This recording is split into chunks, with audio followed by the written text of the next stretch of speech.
আষাঢ় মাসের আগমন প্রকৃতিকে করে তোলে সজীব ও সবুজের আচ্ছাদনে মোড়া। আকাশে ভেসে বেড়ায় বর্ষার নরম মেঘের দল। নতুন আষাঢ় বৃষ্টি নিয়ে এই মাসের ছোঁয়ায় জেগে ওঠে বাংলার মাঠ ঘাট, নদী, খাল, বিল। পবিত্র আষাঢ় মাসে কিছু খাবার খাওয়া যেমন জীবনের পক্ষে খুব ভালো বলে বিবেচিত হয়, তেমনি কিছু খাবার একদমই খাওয়া উচিত নয়। বিশেষ করে আষাঢ় মাসে ভুলেও খাবেন না এই তিনটি সবজি। নানান রোগ ব্যাধি, চরম আর্থিক কষ্ট এবং সংসারে অশান্তি আর দুর্ভাগ্য আসবেই। আষাঢ় মাসের পূর্ণিমা পড়ে পূর্বাষাঢ়া নক্ষত্রে, তাই এই মাসের নাম আষাঢ়। আষাঢ় মাস বর্ষাকালীন মাস, যা মূলত বৃষ্টি, উর্বরতা ও জীবনের নবজাগরণের প্রতীক। এই মাসে প্রকৃতি নবজীবন পায়। নদী, নালা, খাল, বিল বৃষ্টির নতুন জলে পূর্ণ হয়ে ওঠে। কৃষিকাজের জন্য আষাঢ় খুব গুরুত্বপূর্ণ, কারণ এই মাসেই মূলত ধানের চাষ শুরু হয়। আধ্যাত্মিকভাবে আষাঢ় মাস ভগবান শ্রী শ্রী জগন্নাথ দেবের রথযাত্রার জন্য বিখ্যাত। সনাতন হিন্দু ধর্মে পবিত্র আষাঢ় মাসে অনেক গুরুত্বপূর্ণ উৎসব পালিত হয়। শ্রী শ্রী জগন্নাথ দেবের রথযাত্রা ও উল্টো রথ ছাড়াও এই মাসে পড়ে গুরুদেব এবং গুরুজনদের শ্রদ্ধা জানাবার অন্যতম দিন গুরু পূর্ণিমা বা বেদব্যাস পূর্ণিমা। আষাঢ় মাসে ভগবান বিষ্ণুর পূজা, মহাদেব শিবের পূজা এবং মা লক্ষ্মীর পূজা অত্যন্ত পুণ্যজনক। এই মাসে কিছু স্থানে বর্ষার আরম্ভে শস্য পূজার রীতি রয়েছে। আষাঢ় মাসে পালিত হয় অম্বুবাচী এবং বিপত্তারিণী মায়ের পুজো। শাস্ত্র অনুসারে এই মাসেই পালিত হয় বছরের অন্যতম হরিশয়নী একাদশী বা শয়ন একাদশী। আষাঢ় মাস থেকে শুরু হয় চাতুর্মাস্য ব্রত। এই মাসেই পড়ে নাগ পঞ্চমী, শ্রী শ্রী মনসা দেবী এবং অষ্টনাগ পূজা। এই মাসের পূর্ণিমা এবং সংক্রান্তিতে অনুষ্ঠিত হয় শ্রী শ্রী সত্যনারায়ণ পুজো। অন্যদিকে জ্যোতিষশাস্ত্র মতেও শনি দোষ, বাস্তুদোষ, গ্রহদোষের প্রতিকার এবং দান করার জন্য আষাঢ় মাস বিশেষভাবে উল্লেখযোগ্য।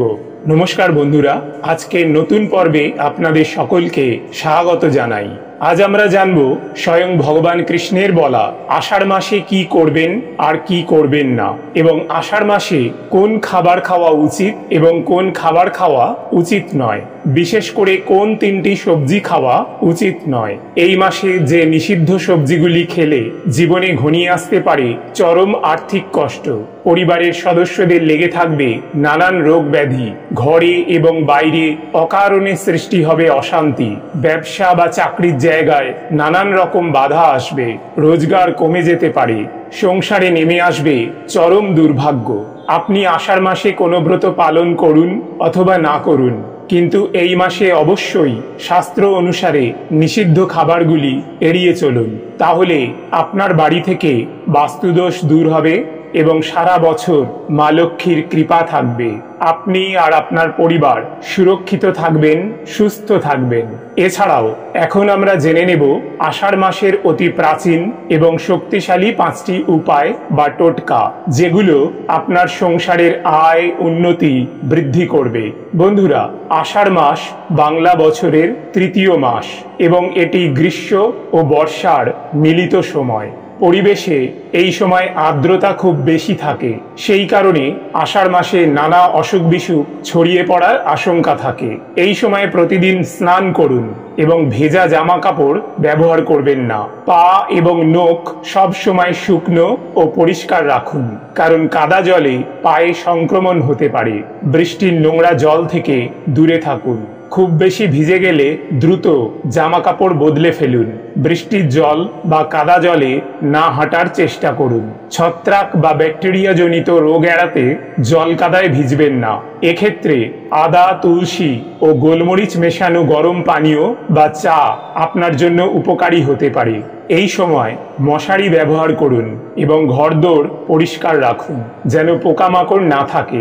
সকালে ঘরের ভেতর বসে হালকা যোগাসন বা প্রাণায়াম করলে শ্বাসযন্ত্র ভালো থাকে। ফুটানো বা ফিল্টার করা জল পান করুন। বর্ষার প্রকৃতি উপভোগ করুন এবং সেই সঙ্গে ভালো বই পড়ুন বা ভগবানের নাম জপ করুন। আষাঢ় মাস ধর্মীয়ভাবে অত্যন্ত তাৎপর্যপূর্ণ এবং এই মাসে বিভিন্ন ধর্ম ও সম্প্রদায়ে নানা গুরুত্বপূর্ণ আচার অনুষ্ঠান ও উৎসব পালিত হয়। আষাঢ়ের প্রথমার্ধে শেষ দিকের হিমসাগর, ল্যাংড়া, ফজলি, আম্রপালি প্রভৃতি আম বাজারে থাকে। আষাঢ় মাসে কাঁঠালও পেকে যায়। এছাড়া এই মাসে লিচু, জামরুল, কালোজাম, কাগজি লেবু, গন্ধরাজ লেবু ও আনারস যথেষ্ট পরিমাণে পাওয়া যায়। এই মাসে গৃহদেবতাকে আম ও কাঁঠাল ভোগ নিবেদন করলে এবং আম দান করলে পুণ্যফল পাওয়া যায়। এই মরশুমি ফলগুলো খেলে তা শরীরকে ঠান্ডা রাখে, হজম শক্তি বাড়ায়, বর্ষাকালের জ্বর বা পেটের অসুখের ঝুঁকি কমায় আর রোগ প্রতিরোধ ক্ষমতা বাড়ায়। আষাঢ় মাসে দুটি একাদশী ব্রত পালিত হয়, যোগিনী একাদশী এবং শয়ন একাদশী। এই মাসে প্রতিদিন তুলসী গাছে জল অর্পণ করুন। তুলসী গাছ পরিবেশ ও মনকে ঠান্ডা রাখে, তবে সন্ধ্যাবেলা তুলসী গাছে জল দেবেন না, এটিকে অশুভ কাজ বলে ধরা হয়। প্রভু জগন্নাথ দেবের আষাঢ় মাসে শুচি ও পবিত্র জীবনযাপন করা উচিত। সংক্রমণ এড়াতে সকালে ভিজে মাটিতে না হাঁটাই ভালো। আষাঢ় মাসে গঙ্গায় বা কোনো পবিত্র নদীতে স্নান করা অত্যন্ত পুণ্যফলদায়ী। এই সময় ভগবানের নাম জপ করুন এবং সাধ্যমতো উপবাস ও দান করুন। পারলে নিজের বাড়িতে এবং আশেপাশে কিছু গাছ লাগান। শাস্ত্রে বলা হয়েছে এই মাসে বাড়ি তৈরি শুরু করলে সেটা অবশ্যই পশ্চিম দুয়ারি করা উচিত। বন্ধুরা, এই মাসে নিষিদ্ধ সবজির মধ্যে প্রথমেই যেটির কথা বলবো সেটি হলো পুঁই শাক। আষাঢ় মাসে বাড়িতে কখনোই পুঁই শাক রান্না করবেন না। পরিবারের কোনো সদস্যই এই মাসে পুঁই শাকের তরকারি খাবেন না।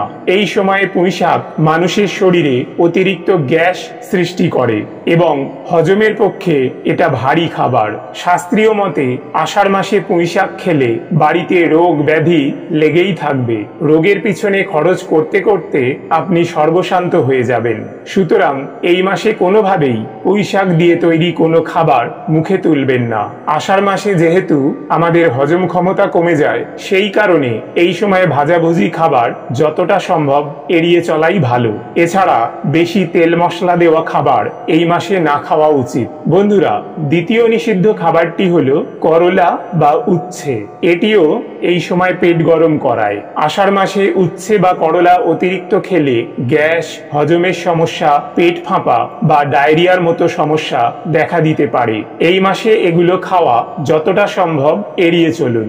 আষাঢ় মাসের বিভিন্ন ব্রত পালনের সময় খাবারে ফল মূল, দুধ, শ্যামা চালের পায়েস, আলুর তরকারি কিংবা সিঙ্গাড়ার আটা বা পানি ফলের আটার পরোটা বা কিছু ক্ষেত্রে ডালিয়া ও সাবুদানার খিচুড়ি খাওয়া যেতে পারে। তবে উপোসের সময় রান্নায় সাধারণ লবণের পরিবর্তে সন্ধক লবণ এবং সর্ষের তেলের পরিবর্তে ঘি ব্যবহার করবেন।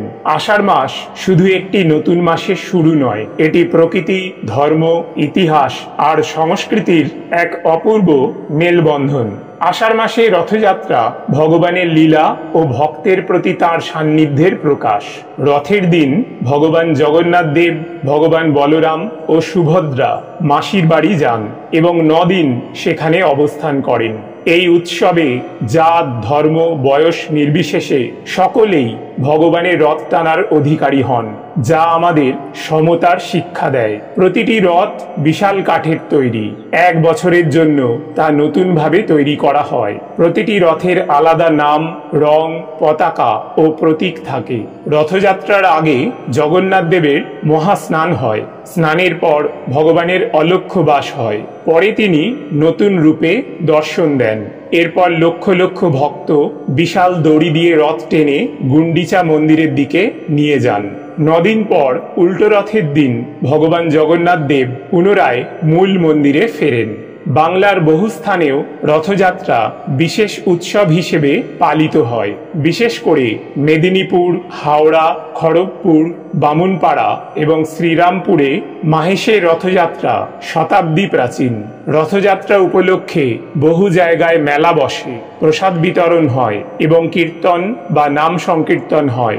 ভক্তরা মনে করেন রথ টানলে পুণ্য লাভ হয় এবং জীবন সমৃদ্ধ হয়। এছাড়া আষাঢ় মাসের শুক্লপক্ষের পূর্ণিমা তিথিতে গুরু পূর্ণিমা পালন করা হয়। এই দিনটি গুরু শ্রদ্ধা, জ্ঞান ও আধ্যাত্মিক শিষ্যত্বের প্রতীক। এটি সেই তিথি যেদিন মহর্ষি বেদব্যাস জন্মগ্রহণ করেন। তিনি ছিলেন বেদ বিভাজক, মহাভারতের রচয়িতা এবং শ্রীমদ্ ভগবদ গীতার ব্যাখ্যাতা। তাই একে ব্যাস পূর্ণিমাও বলা হয়। বন্ধুরা, এবার আমরা জেনে নেব আষাঢ় মাসের অতি প্রাচীন ও শক্তিশালী 5টি উপায় বা টোটকা।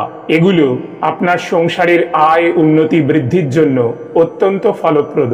প্রথম উপায়টি হলো আষাঢ় মাসের প্রতি শুক্রবার বা সোমবার জল ও দুধে চিনি মিশ্রিত করে শিবলিঙ্গে অর্পণ করুন।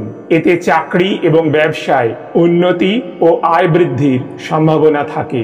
দ্বিতীয় উপায়টি হলো আষাঢ় মাসের শুক্লপক্ষের বৃহস্পতিবারে তুলসী গাছের সামনে ঘি বা সর্ষের তেল ও সিঁদুর দিয়ে প্রদীপ জ্বালান। এতে সংসারে অর্থ লাভের আশীর্বাদ পাওয়া যায় এবং মন্দ লোকের কুদৃষ্টি থেকে রক্ষা মেলে। তৃতীয় উপায়টি হলো আষাঢ়ের পূর্ণিমা বা বৃহস্পতিবারে পিতৃপুরুষদের নামে অন্নদান বা কোনো গরিব মানুষকে খাদ্যদান করুন। এতে সংসারে অশান্তি দূর হয় এবং আর্থিক উন্নতি হয়। এবার আসছি চতুর্থ উপায়টির কথায়। আষাঢ় মাসে প্রতি শুক্রবারে বা পূর্ণিমায় কোনো গরিব শিশু বা বৃদ্ধকে মিষ্টি, ফল বা নতুন বস্ত্র দান করুন। এর ফলে সংসারে শান্তি, অর্থ ও সুস্থতা বজায় থাকে। পঞ্চম উপায়টি হলো আষাঢ় মাসে প্রতিদিন নিয়ম করে মহালক্ষ্মীর মন্ত্র 11 বার জপ করুন। মন্ত্রটি হলো ওম শ্রী মহালক্ষ্মী নমঃ। এতে মা লক্ষ্মীর কৃপায় সংসারের আয় উন্নতি বৃদ্ধি হয় বলে বিশ্বাস করা হয়। এছাড়া শনিদেবের কৃপা পেতে এবং কর্মক্ষেত্রে উন্নতি করতে এই মাসের শনিবারে এবং অমাবস্যায় কালো তিল ও কালো কাপড় শনি মন্দিরে অথবা কোনো গরিব অসহায় মানুষকে দান করুন। বন্ধুরা, এবার আসছি তৃতীয় নিষিদ্ধ সবজিটির কথায়। এটি হলো কাঁচা পেঁপে। আষাঢ় মাসে কাঁচা পেঁপে এবং এর থেকে তৈরি অন্য কোনো খাবার খাবেন না। এই মাসে বেশি পরিমাণে কাঁচা পেঁপে খেলে নানান সমস্যা দেখা দিতে পারে। তাই শাস্ত্রে আষাঢ় মাসে কাঁচা পেঁপে খেতে মানা করা হয়েছে। এছাড়া প্রভু জগন্নাথের এই পবিত্র মাসে কোনো প্রকার নেশা জাতীয় কোনো খাবার না খাওয়াই ভালো। বন্ধুরা, আশা করি ভিডিওটি আপনাদের সামান্য হলেও উপকারে আসবে। ভগবান কৃষ্ণ এবং ভগবান শিবের কৃপায় আপনারা সবাই ভালো থাকুন, সুস্থ থাকুন, এই প্রার্থনা করি। আজকের মতো এখানেই ইতি করলাম। জয় ভগবান কৃষ্ণ, জয় মহাদেব, জয় জগন্নাথ, জয় গুরু।